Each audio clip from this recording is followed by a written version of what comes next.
Now, a new viral trend has seen parents go to horrifying lengths to get their young children to eat food. We watched one of the videos doing the rounds earlier, and we've actually decided not to show it because it is so shocking. What we will show is our reaction to when we watched it.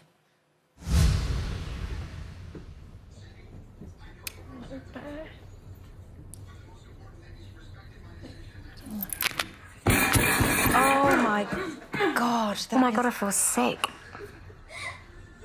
Wow.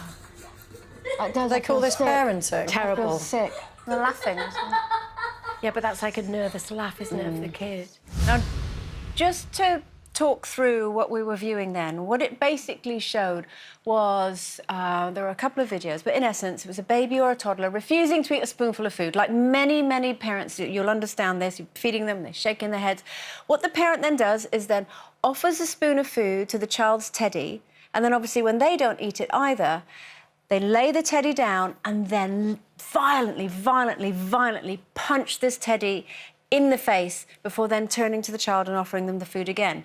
In the videos that we watched, the babies looked terrified, and then they actually did eat the food the second time around.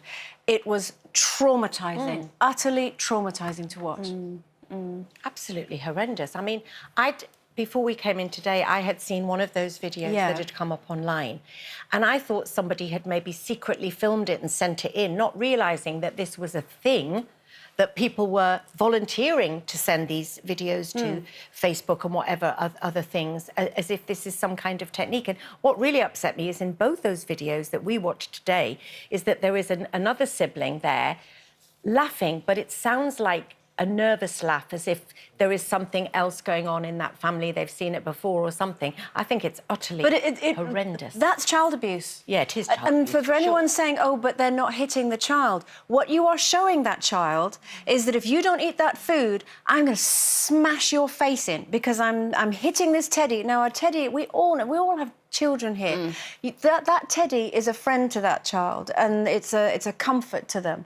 You show your mum or dad that you love punching the face of your beloved toy because it hasn't done something that you've refused to do. You're saying this is what I'm going to do. A tiny little baby that can't even make sense of the world. One is slightly older, but one is just able to sit up in a high chair. And the fact that they can make that relationship, that they can know that if they don't think do the it, thing is, happen. it's parenting through fear. That's the thing. They're just training them through fear.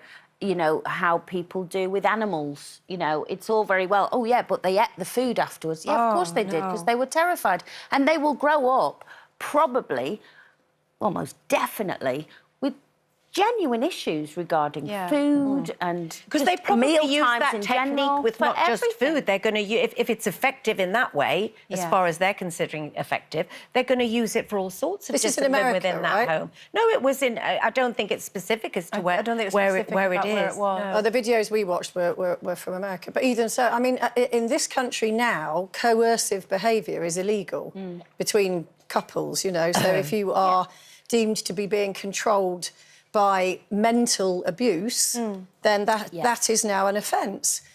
To me, that is exactly the same category. Definitely. And it's even worse because you're doing it to a vulnerable child. Definitely. And as you rightly say, that child is acting as you want it to because out of fear and not out of respect. So really, the parents have completely lost control of the situation.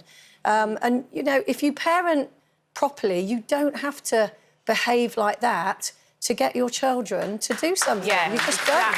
But you're also training them from a very young age that if somebody doesn't do what you want them to do, violence is the answer. And not just, you know... It's just wrong on every level. It's just wrong on every level. Now, I mean, we all agree that this is not OK, but when our children were little, say, for example, Jane, what did you use? We've all had kids who refuse to eat or whatever. Well, obviously, we all talk a lot about our kids, and quite often the common denominator, right, because I only have girls, and I think it's different. I mean, it's a sweeping generalisation, but I think girls... I don't know, I've never had I mean, you know, obviously just a few tears or whatever, but I've never had to confiscate anything or behave in a certain way with my girls because I was always kind of quite able to reason with them at an early age, and I've never smacked them, I had a look. I had a look. Oh, you have. And they You still got it, knew. look. You still have got the it. look. I still have the look. Yeah. I do it on these guys as well. does. Yeah. I have a look, which I'm now going to do. So, you know, it'll be like... That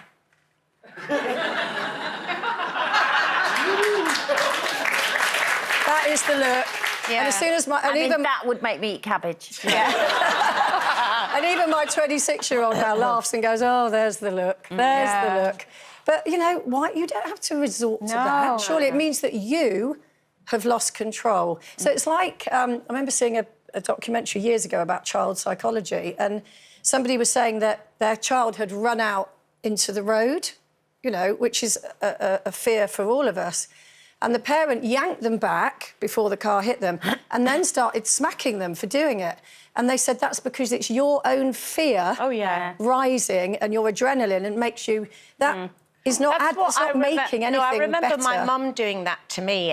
And in fact, it was at the road we used to live in Whitley Bay. Now it would be the reverse. But she used to say to me, you've got to ask a stranger to help you cross the road. I mean, that's how much things have changed. Yeah. And I didn't ask a stranger to help me cross the road. And the shop, the woman who owned the shop at the end, had reported me to my mum for just running across the road. And again, it was fear. But I remember my mum turning into something like out of Mummy Dearest, because she had a coat hanger and she was going, if you ever do that again. I remember thinking, not on every word, Mum, can you just stop that? But, I mean, I didn't used to think of the odd tap or slap when I was growing up as doing me any harm. It's funny how things have changed, because now I wouldn't. My kids didn't ever really need to be smacked, even though at the time I wasn't massively against it like I think it would be. I would be... With boys, don't you just confiscate their Xbox or whatever it is I now? mean, as regards food, my children never ate my food because I can't cook, so they don't eat it to this day. So that's really just been a given. There was nothing I could do about that. But yeah, confiscation. My eldest used to hate the sound of my raised voice.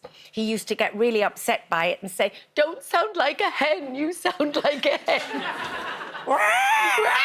It's like that.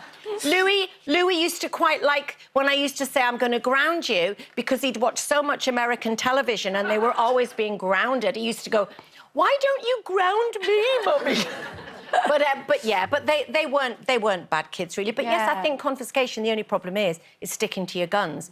If I used to say, I'm going to take your games console away for a week, after 2 days, my life was hell without him having the games console, and so I'd give it back to him. Yeah, but that's why Ray was great with me, because he was really strict with that. If he said it was 24 hours, it was a full 24 or if it was a week, it was a week. And I was a bit like you in the beginning, where I'd go 2 days later, you know, oh, he's so good now, they'll let him have it back. And he'd go, no, because then next time he'll know it's not a week. Yeah. But you know what? He only had to do it twice, and then they just as soon as Ray would go, well, if you carry on, mate, you're going to lose your Xbox for a week, or your PlayStation, whatever it is, they'd stop. Because they realised, oh, he means it. Whereas with me, it'd like, yeah, she said that. But that's respect, not fear. Yeah, exactly. Yeah. And it was no raised voices. It was just, this is what's going to... These are the consequences of your actions. Respect that you mean what you say.